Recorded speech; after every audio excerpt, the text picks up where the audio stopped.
Love doesn't end with a scream. It ends with the quiet click of a door closing at 5:47 a.m. For months, I woke to that sound. The bedroom still dark, the sheets still warm where his body had been. I'd hear the soft shuffle of him moving through the house, keys lifted from the bowl by the door, the garage mechanism groaning to life, his car backing down the driveway with the careful slowness of someone trying not to wake anyone. And then, silence. The kind that settles into your chest and makes a home there. He said it was yoga, Wednesday mornings and Saturday mornings, sometimes Fridays too, when the week had been long. He needed it, he said. His back had been giving him trouble. The instructor was excellent. The studio was across town, near the lake, where parking was easy and the light came in just right. I believed him because I wanted to, because marriage is built on 1,000 small believings, and I had already invested so many. This isn't fiction. This is how love disappears, one small truth at a time. In the beginning, our mornings were ordinary in the way that ordinary things become precious only after they're gone. I'd wake to find him already in the kitchen, coffee brewing, the radio murmuring NPR at a volume that suggested he didn't want to commit to actually listening. He'd be scrolling through his phone with one hand, holding a mug with the other. The blue one. Always the blue one. The one with the chip on the handle that he refused to replace because it fit his grip perfectly. Morning, he'd say without looking up. And I'd say morning back. And that was enough. That was everything. We had routines, small architectures of togetherness that felt permanent. He took out the trash on Tuesday nights. I sorted the mail on Thursdays. We argued about the thermostat with the comfortable boredom of people who knew they'd never actually change each other's minds. On Sunday mornings, we'd drive to the farmer's market and buy too much produce that would wilt in the crisper drawer, and we'd pretend this time would be different. We'd carry our canvas bags through the stalls, sampling honey and inspecting heirloom tomatoes we'd never cook, and he'd hold my hand in that absent way people do when touch has become reflex rather than choice. The house smelled like coffee and laundry detergent, and the faint staleness of lives lived indoors. In winter, the heat came on with a metallic tick-tick-tick that marked time like a clock. The neighbors had a dog that barked at 6 to 15 every morning, precise as an alarm. Our front step collected leaves that I'd sweep away every few days. The mailbox creaked when you opened it. The third stair from the top groaned under weight. These were the sounds of our life. They felt like evidence of something solid. We'd been married 7 years, together for 10. We'd survived the early chaos, the arguments about whose friends to see, whose family to visit for the holidays, how to split chores and money, and the invisible labor of maintaining a shared existence. We'd moved past the phase where everything felt like negotiation and into the comfortable plateau where routines replaced decisions. We knew each other's rhythms. I knew he'd be grumpy until his second coffee. He knew I needed 15 minutes of silence after waking before I could handle conversation. We weren't passionate anymore, but we were steady, and steady felt like enough. I didn't know then that I was memorizing them for the wrong reasons. The yoga started in September. He came home from work one evening carrying a forest green mat rolled up under his arm, still wrapped in plastic. "Got this at lunch," he said, dropping his keys into the bowl with the usual clatter. Figured it's time I actually did something about my back. I was chopping onions at the counter. My eyes were watering. "You're really going to stick with it this time?" He'd tried the gym before, a running phase that lasted 3 weeks, a brief, expensive flirtation with CrossFit that ended when he pulled something in his shoulder. Before that, there was the juicer that gathered dust on the counter for 6 months before I finally donated it, the guitar lessons he'd taken for exactly 4 weeks, the sourdough starter that died in the back of the fridge. I didn't say any of this. I'd learned years ago that pointing out patterns only made him defensive. "This is different," he said. He was smiling in that boyish way he had when he wanted me to be impressed. "It's restorative, low impact, supposed to be great for flexibility, and my back's been killing me lately. Remember last week when I could barely get out of bed?" I did remember. He'd winced pulling on his pants, had asked me to grab his shoes because bending over shot pain down his leg. "When do you start?" "Tomorrow morning, 6:30 class." "That's early." "Yeah, but it's the only time that works with my schedule. And apparently the instructor is really good. Guy at work recommended it. Said it changed his life." I didn't ask which guy. I didn't ask which studio. I didn't ask how much it cost. I kissed him on the cheek and went back to the onions, and the moment passed without ceremony, the way most beginnings do. That night, we ate pasta and watched a detective show we'd been working through for weeks. He fell asleep on the couch before the episode ended, the way he often did. I watched his chest rise and fall, watched the way his face went soft in sleep, younger somehow, and I felt the comfortable affection of familiarity. This person whose snoring I knew, whose morning breath I'd learned to tolerate, whose body I could navigate in the dark. I didn't know I was saying goodbye to something. After that night, Wednesday mornings changed. He'd rise in the dark, moving through the room with the practiced quiet of someone trying not to disturb. I'd keep my eyes closed, pretending sleep, listening to the sounds of him, dresser drawer sliding open, fabric rustling, the bathroom door clicking shut. The shower would run for exactly 7 minutes. I'd counted once, without meaning to, just noticing the rhythm of it. Then the blow dryer, briefly. Then the smell of his deodorant. Something cedar and citrus that I'd bought him 2 Christmases ago because the salesperson said it was sophisticated. By the time I got up, he'd be gone. A coffee mug in the sink, rinsed but not washed. His phone charger unplugged and coiled on the counter. The absence of him. Sometimes there'd be a note, "Have a good day," or "There's milk in the fridge," written on the small notepad we kept by the landline we never used. Other times, nothing. Just the evidence of his morning routine. Wet towel on the bathroom hook, toothpaste cap not quite screwed on tight, the faint smell of his cologne lingering in the hallway. He'd return a little after 8, skin flushed, hair damp at the temples, wearing the same clothes he'd left in, black athletic pants, a gray t-shirt with the name of a 5K we'd run together 4 years ago, printed across the chest. He'd pour himself more coffee, lean against the counter, and tell me about the class. "Morgan really pushed us today," he'd say. "Held a plank for 90 seconds. Thought I was going to die." "Morgan's the instructor?" "Yeah, super chill. Very focused on breath work." The instructor's name was Morgan. The studio had excellent light, he said, big windows facing east, so the sunrise came in during Savasana. He was getting better at the balance poses, though his hamstrings were still embarrassingly tight. There was a guy in class who could do a headstand, a woman who'd been practicing for 20 years who made everything look effortless. "You should come with me sometime," he said once, rinsing his mug and setting it in the dish rack. "Maybe," I said, knowing I wouldn't. Knowing he knew I wouldn't. I'd tried yoga years ago, before we'd met, and hated the performative serenity of it, the way the instructor spoke in that breathy, affected voice about honoring your body and finding your edge. "It's really helping my back," he added, like actually helping. "I should have done this years ago." And I was glad, genuinely glad. He'd been complaining about his back for months, maybe longer. He'd spend evenings on the heating pad, grimacing when he bent to tie his shoes. If yoga helped, then good. That was all it was. And that was enough. For weeks, that was enough. By the time the leaves changed, yoga had expanded. Saturdays now, too. Sometimes Friday mornings before work, if he could swing it. He'd bought new clothes, sleek black leggings that I'd never have imagined him wearing, moisture-wicking shirts in shades of charcoal and navy. They appeared in the laundry, smelling of sweat and exertion. He started drinking green smoothies, blending spinach and bananas and protein powder in the mornings I wasn't up yet, leaving the blender for me to rinse. He talked about his core. "You're really into this," I said one evening. We were folding laundry together on the couch, matching socks in the blue glow of a television neither of us was watching. Some home renovation show played on mute. "I feel good," he said, pairing a black sock with its match. "Like actually good, you know?" I nodded because I did know. I could see it in him. The way he stood a little straighter, moved with a little more ease. He'd stopped complaining about his back.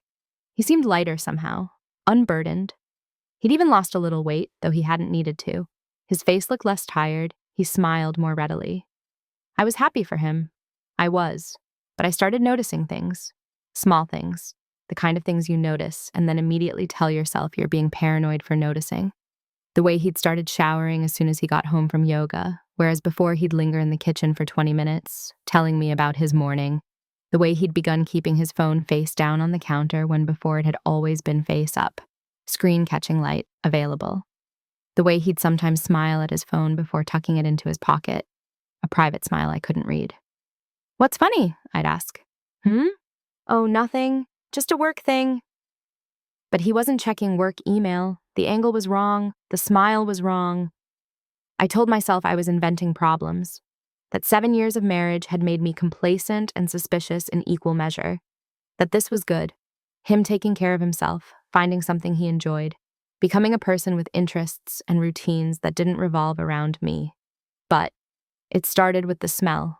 Not every time, not even most times, but occasionally, maybe once every few weeks, he'd come home and there'd be something else beneath the sweat and the cedar citrus deodorant. Something floral, delicate, the kind of scent that clings to fabric when you stand too close to someone. The first time, I didn't even register it consciously. It was just there, a faint sweetness in the air when he bent to kiss my forehead on his way to the shower. My brain noted it the way you note a car alarm in the distance, present, but not important. Background information filed away and immediately forgotten. The second time I noticed, he came through the door at 8:17. I remember checking the clock, and when he leaned down to kiss me, there it was again. Jasmine, maybe, or gardenia, something expensive and deliberate. Good class? I asked. Yeah, tough though. We did a lot of hip openers. He moved past me toward the bedroom, already pulling his shirt over his head. The third time I asked, do they use essential oils at the studio or something? He was unlacing his shoes in the mudroom, back to me. He looked up, face open and blank. What? You smell like flowers sometimes, like perfume. Oh, he shrugged, tugging off his shoe. Maybe. They burn incense sometimes, or candles. I don't really pay attention. It was a reasonable answer, an easy answer, the kind of answer that explained everything without explaining anything. I accepted it because the alternative was unacceptable. But after that, I couldn't stop noticing. Every time he came home, I'd find myself leaning closer, breathing in, cataloging. Sweat, deodorant, his usual smell, and then sometimes, underneath, that floral note that didn't belong. Some weeks later, I found the receipt. It wasn't dramatic. I wasn't snooping. I was just emptying his coat pockets before putting it in the wash. Quarters, lint, a crumpled grocery list, and a small square of paper from a coffee shop called Brew and Stone. The timestamp said 7:42 a.m. on a Wednesday. 2 lattes, 1 blueberry scone. I stood there in the laundry room, detergent smell sharp in my nose, holding that receipt like it might explain itself if I stared long enough. The yoga studio was across town, near the lake. Brew and Stone was downtown, 15 minutes in the opposite direction. I knew, because I'd been there once, years ago, for a meeting. It was a small place, the kind with exposed brick and Edison bulbs, expensive pastries under glass domes. My heart was doing something strange. Not racing, but stuttering. Skipping beats. 2 lattes. He didn't drink lattes. He drank black coffee. Had for as long as I'd known him. Life's too short for milk and sugar, he'd say whenever I ordered something fancy. There could be a reason. There was probably a reason. Maybe he'd stopped for coffee on his way home, bought something for a coworker. Maybe he'd been meeting someone from work before yoga. Maybe the coworker drank lattes. Maybe he'd decided to try something different. Maybe the date on the receipt was wrong. Maybe I was remembering wrong about the studio location. Maybe. I put the receipt in my pocket. I didn't ask him about it. I told myself I didn't need to, but I kept it. I took it out sometimes over the next few days, unfolding it carefully, studying the faded print. 2 lattes, 1 scone, 13.47. I'd hold it and feel my stomach turn over, and then I'd fold it back up and tuck it away in my jewelry box, hidden beneath the tangle of necklaces I never wore. After that, I started paying attention differently. Not obsessively, not at first, just noticing. The way he'd started keeping his phone face down on the table. The way he'd sometimes step into the other room to take calls, even though he never used to. It's just Derek, he'd say, meaning his brother. But I could hear the tone through the wall, and it didn't sound like Derek. It sounded careful, warm. The way he'd come home from yoga and go straight to the shower without stopping to talk first. When before he'd always poured coffee and lingered in the kitchen, telling me about his morning. Small things. Probably nothing, but small things accumulate. They pile up in the corners of your vision until you can't see around them anymore. I found another receipt a few weeks later, also in his coat pocket. Same coffee shop, same Wednesday morning, this time just after 8. 8:04 a.m., which meant he'd gone after yoga, not before, 2 coffees again. A croissant this time instead of a scone. I didn't keep this one. I put it back where I'd found it, my hands shaking slightly, my breath coming faster than it should. I started checking the mileage on his car. I'd note the number before bed, then check it again when he came home from yoga. The studio was 11 miles away. Round trip, 22 miles, maybe 24 if he took the long way, avoiding the highway. But the odometer would show 28, 31, once 37. He was going somewhere else. Or staying somewhere else. Or driving somewhere else first, or after, or instead. I didn't confront him. I couldn't, because confrontation required certainty, and all I had were numbers that didn't align, smells that didn't belong, a feeling in my chest that something was rotting beneath the floorboards.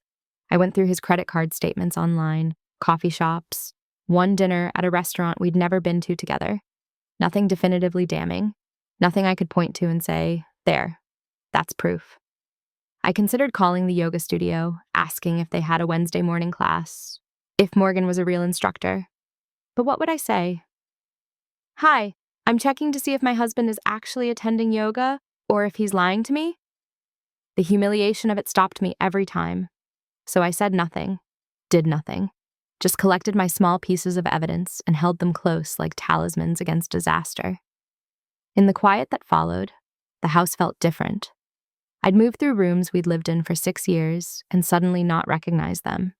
The couch where we'd watched 1,000 movies together looked strange, like furniture in a hotel.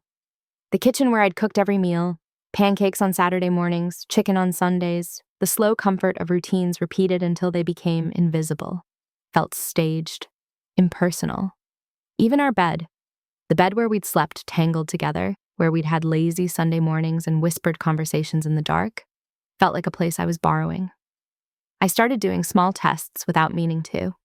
I'd mentioned something I knew he'd told me about yoga, Morgan's name, the studio's address, how many people were usually in class, and he'd repeat it back exactly the same way.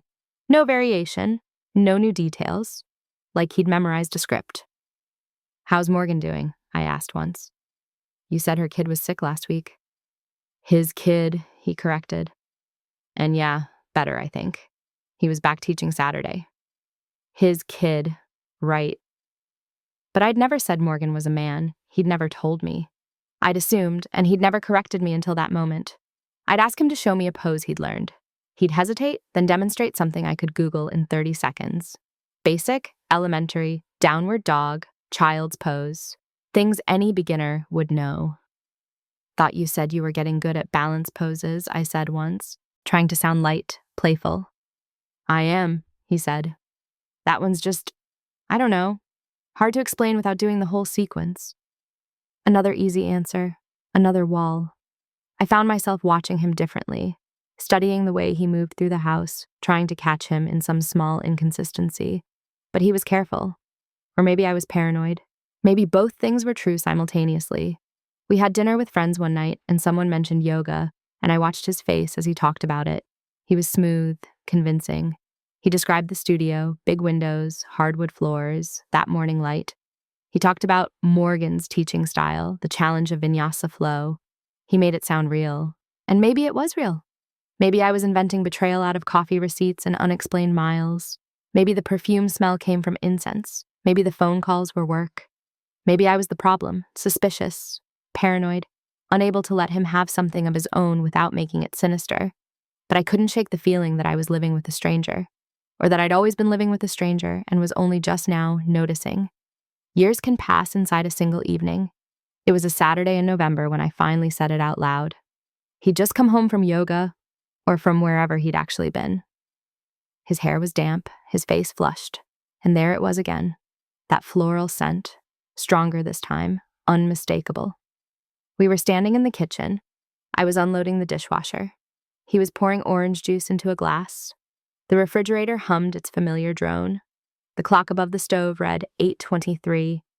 The morning light came through the window above the sink, pale and cold. You're not going to yoga, I said. My voice didn't shake. It didn't rise. It was just a statement, a fact presented without ceremony. He froze mid-pour. Juice splashed onto the counter. What? You're not going to yoga, I said again. I set down the plate I was holding with deliberate care. My hands were steady. I don't know where you're going, but it's not yoga. The silence that opened between us was enormous. It had weight and texture, like something physical you could touch. I could hear the refrigerator hum, the drip of the kitchen faucet that needed a new washer, a car passing outside. He didn't deny it immediately. That was what told me I was right. If it had been innocent, if there'd been a reasonable explanation, he would have laughed it off, corrected me, asked where I'd gotten such a strange idea, been confused, been defensive, been something. Instead, he just stood there, holding the orange juice carton, staring at a spot somewhere past my left shoulder. I can explain, he said finally. Okay. It's not. He stopped, started again. It's not what you think. I don't think anything yet, I said. I'm just telling you what I know. He set the carton down, wiped his hands on his pants, even though they weren't wet. The gesture was so familiar it hurt, he always did, that when he was nervous, wiped his palms on his thighs. I'd seen him do it before job interviews, before difficult conversations with his parents, before asking me to marry him. He looked so young suddenly, so tired. Her name is Elise, he said. The world didn't shatter. That's the thing they don't tell you. When the worst thing happens, the world just continues. The refrigerator keeps humming. The clock keeps ticking. The dishwasher cycle finishes with its little chiming sound, and you still have to open it and put the dishes away. He told me everything, or he told me some version of everything. I couldn't tell the difference anymore. They'd met at an actual yoga class. He had been going at first. That part was true. 3 weeks in September, maybe 4. She was a regular. They'd talked after class one morning, just casual conversation. About the class, about the instructor, about how hard it was to balance in tree pose. Then they'd run into each other at a coffee shop. Brew and stone, he said, and something in my chest went cold and hard. Just coincidence, he said, just chance. They'd gotten coffee together, just talking, just two people talking. Then it was coffee every Wednesday after yoga. Then it was coffee instead of yoga. Then Saturdays too. Then whenever they could manage. It wasn't physical, he said, not really. Just talking, just someone who listened, someone who made him feel seen. I haven't been happy, he said. I remember staring at him when he said that. Standing in our kitchen, in the home we'd bought together, surrounded by the ordinary evidence of our life, the wedding photos on the wall, the vacation magnets on the fridge, holding up takeout menus and appointment cards. The coffee maker he'd surprised me with on my birthday because the old one had finally died. 7 years of accumulation, 7 years of building something together, and hearing him say he hadn't been happy. How long? I asked. Does it matter? Yes. He looked down. 4 months, maybe 5. 5 months, 20 weeks, 140 days of him leaving before dawn, coming home smelling like her, kissing me with lips that had smiled at someone else. 140 mornings of me believing him. 140 nights of lying next to someone who was lying to me. You could have just told me you were unhappy, I said. Would it have changed anything? I didn't have an answer for that. Because maybe he was right. Maybe we'd been moving toward this for years, our marriage cooling by degrees, so gradual we hadn't noticed until we were living in ice. Do you love her? He was quiet for a long time. I don't know. That's not an answer. It's the only one I have. I turned back to the dishwasher, started putting away the plates we'd eaten from last night, arranging them in the cabinet with the mechanical precision of someone who needs to keep their hands busy. White plates with blue trim, wedding registry, 8 years old, one chipped at the edge.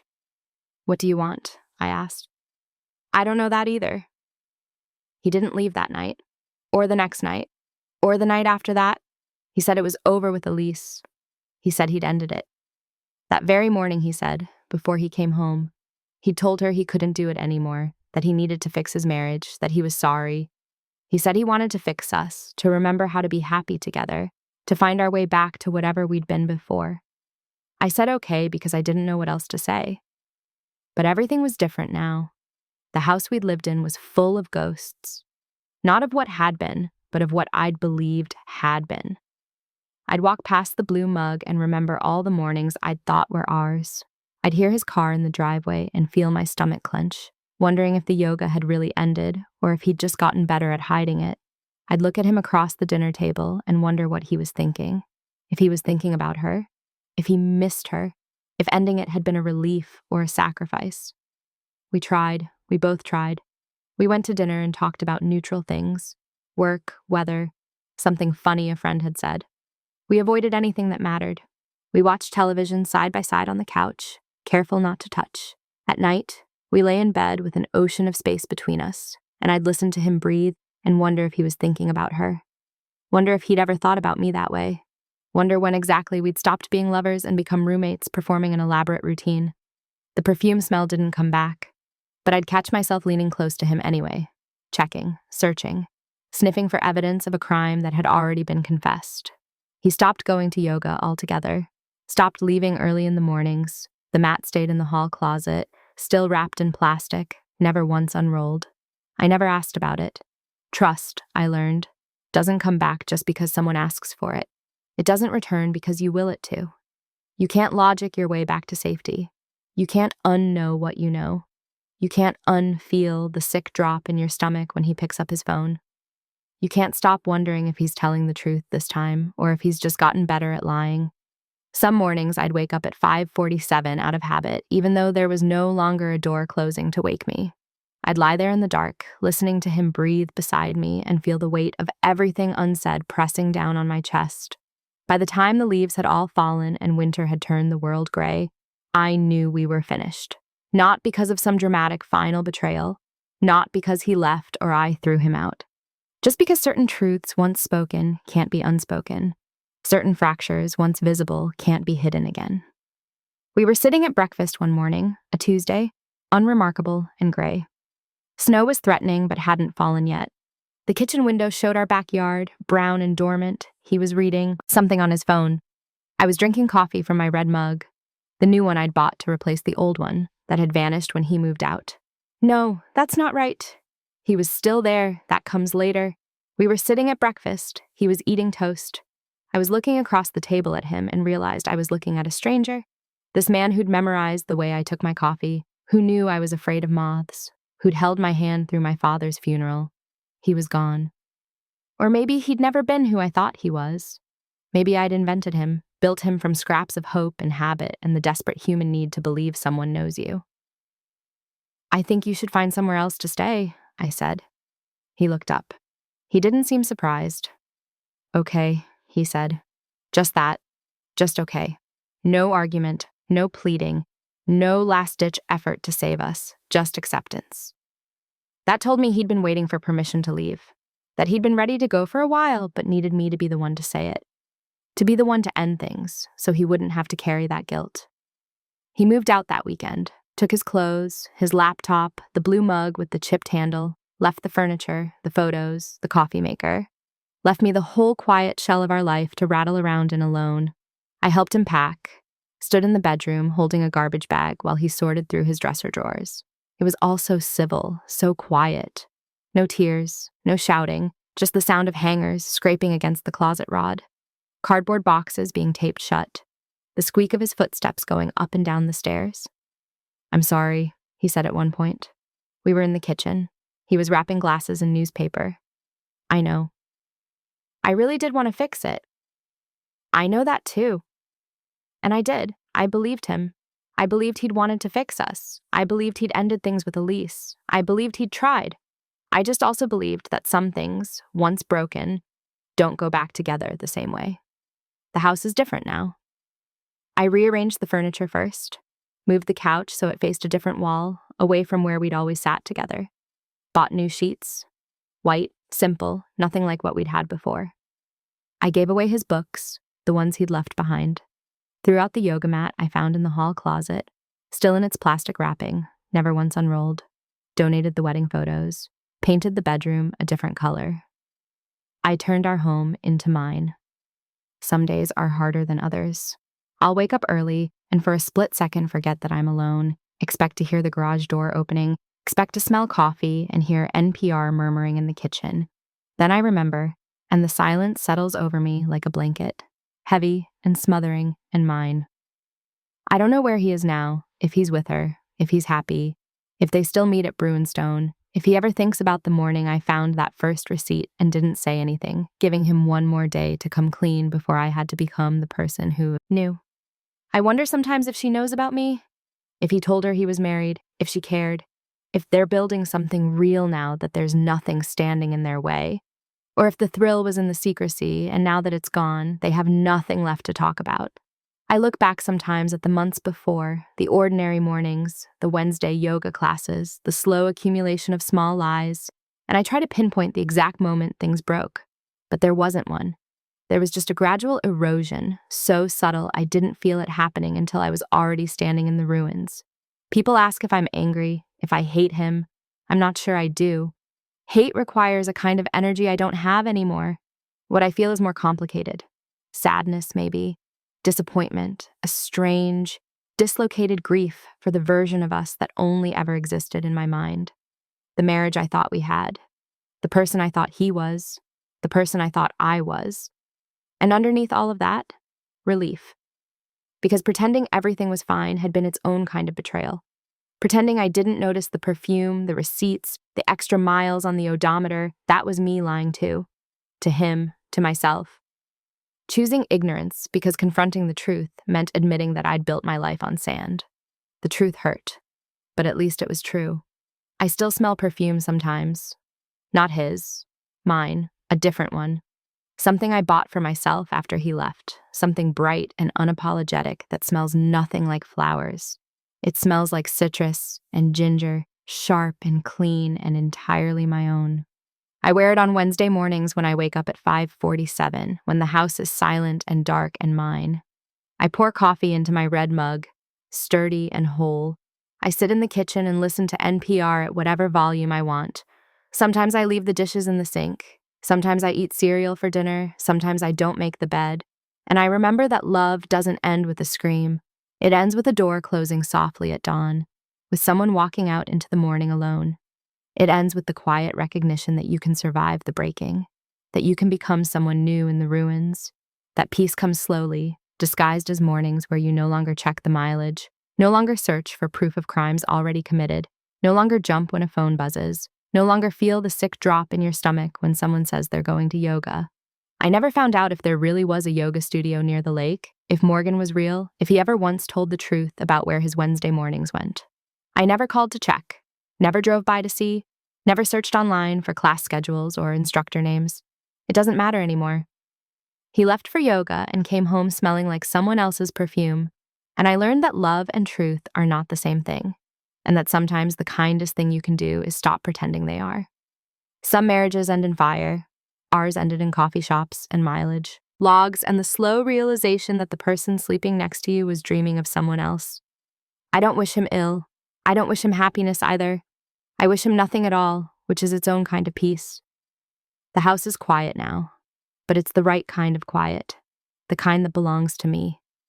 And on Wednesday mornings when I wake before dawn, I don't hear his door closing anymore. I hear my own beginning. Retry Claude can make mistakes. Please double-check responses.